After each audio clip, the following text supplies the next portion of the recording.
Flight world war 2 యూట్యూబ్లో తెలుగులో అవైలబుల్గా ఉంది. ఫ్యామిలీతో మీరు హ్యాపీగా చూసేయచ్చు. ఎటువంటి అడల్ట్ కంటెంట్ లేదు.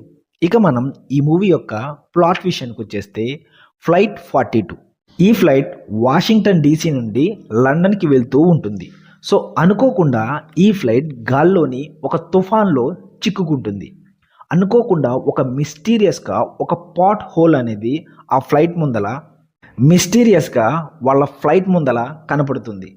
ఆ ఫ్లైట్లో ఉన్న పైలట్స్ ఎంత తప్పించుకుందామని చూసినా కానీ ఆ హోల్ ఆ ఫ్లైట్ని తన లోపలికి లాగేసుకుంటుంది.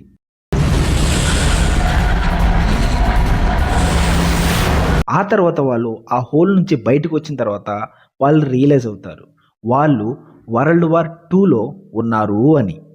అంటే 2015లో లండన్కి వెళ్ళాల్సిన ఫ్లైట్ వరల్డ్ వార్ 2 1940లో జరుగుతుందన్నమాట.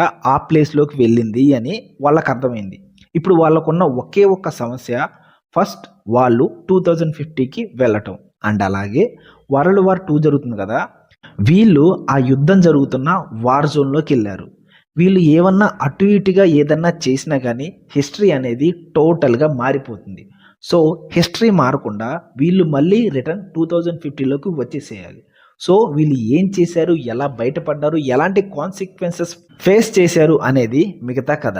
స్టోరీలు అనేది చాలా ఇంట్రెస్టింగ్గా ఉంది కదా. సినిమా కూడా కాస్త ఇంట్రెస్టింగ్గానే ఉంటుంది.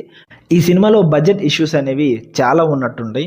ఎందుకంటే ఆ వార్ సీన్లు కానీ ఆ ఎయిర్ క్రాఫ్ట్స్ కానీ చూపించే విధానం అనేది చాలా అబ్రప్ట్గా ఉంటుందన్నమాట. చాలా లో బడ్జెట్లో చేశారు, అంత సినిమాటిక్ హై ఇవ్వదన్నమాట.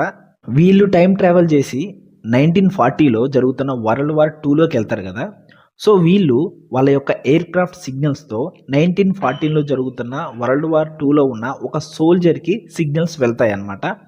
ఆయన వీళ్ళని 2050లోకి మళ్ళీ రిటర్న్ వెళ్ళటానికి హెల్ప్ చేస్తాడు. ఆయన పేరు నైజెల్ షెఫర్డ్. ఇప్పుడు నేను చెప్పబోయేది ఒక చిన్న స్పాయిలర్ అవ్వచ్చు.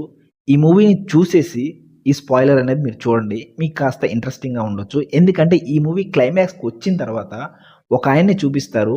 ఆయన ఎందుకు చూపించారు, దేనికి చూపించారు అంటే మిస్టీరియస్గా ఆయన్ని చూపించి సినిమాని ఎండ్ చేస్తారనమాట. చాలామందికి ఆ ట్విస్ట్ అనేది అర్థం కాకపోవచ్చు, దాన్ని నేను ఇప్పుడు రివీల్ చేస్తున్నా. ఈ సినిమాని చూసేసి వచ్చి ఇక్కడ నుంచి కంటిన్యూ చేయండి సినిమాని, కొద్దిగా మీకు ఇంట్రెస్టింగ్గా అనిపించవచ్చు. ఎందుకంటే ఇప్పుడు చెప్పిన పార్ట్ విని మీరు సినిమా చూస్తే మీకు అంత అనిపించకపోవచ్చు. అందుకని ఆ సినిమా చూసేసి ఇప్పుడు నేను చెప్పే పార్ట్ వచ్చి వినండి. అదేంటంటే ఈ సినిమా క్లైమాక్స్లో ఒక ఓల్డ్ మ్యాన్ని చూపిస్తారనమాట. ఆయన బుక్స్లో కొన్ని రాస్తాడు. ఆ తర్వాత ఒక బుక్ని క్లోజ్ చేస్తే ఆ బుక్ మీద నైజెల్ షెఫర్డ్ 2 అని రాసుంటుంది. అంటే వీళ్ళు టైం ట్రావెల్ చేసి 2015 నుంచి 1940లోకి వెళ్ళారు కదా. వరల్డ్ వార్ 2 జరుగుతున్న టైంకి వీళ్ళకి హెల్ప్ చేస్తుంది నైజెల్, అంటే ఈ ఓల్డ్ మ్యానే అనమాట. సో వరల్డ్ వార్ 2లో ఉన్నప్పుడు ఏ వ్యక్తి అంటే వరల్డ్ వార్ 2లో జరుగుతున్నప్పుడు ఒక ఆయన వీళ్ళకి హెల్ప్ చేస్తారు కదా, ఆయన్ని 20 years యంగ్ మ్యాన్ లాగా చూపిస్తారనమాట. కానీ ఇప్పుడు అదే వ్యక్తిని ఒక 80-90 years ఓల్డ్ మ్యాన్ లాగా చూపిస్తారు. అంటే 1940లో జరుగుతున్న వ్యక్తే ఇక్కడ కూర్చున్నాడా, ఇక్కడ ఉన్నాడా, లేకపోతే ఆయన వారసుడా, ఆయన మనవడా? ఎందుకంటే నైజెల్ షెఫర్డ్ 2 అని రాసి ఉంటుంది. 2 అంటే కొడుక మనవడా అనేది క్లారిటీ ఇవ్వలేదు. ఆయనే అనుకోవచ్చు, లేకపోతే ఆయన కొడుకు అనుకోవచ్చు. ఇదే ఈ మూవీలో ఉన్న క్లైమాక్స్లో ఒక చిన్న మెలిక అనమాట. అది సినిమా చూస్తున్నప్పుడు మనకు అర్థం కాదు. ఆ క్లైమాక్స్ ట్విస్ట్ అనేది కొద్దిగా ఇంట్రెస్టింగ్ అనిపించింది. సినిమా అయితే అస్సలు బోర్ కొట్టలేదు, నాకు చాలా ఇంట్రెస్టింగ్గా వెళ్ళింది. కాకపోతే కొన్ని బడ్జెట్ ఇష్యూస్ ఉన్నాయి. ఆ వరల్డ్ వార్ 2 జరిగేది, ఆ సోల్జర్స్ని చూపించేది అనేది చాలా అబ్రప్ట్గా ఉంటుంది అనమాట. అంత ఇంట్రెస్టింగ్గా అనిపిస్తుంది. బట్ రిమైనింగ్ పోర్షన్స్ అనేవి చాలా ఇంట్రెస్టింగ్గా వెళ్తూ ఉంటాయి.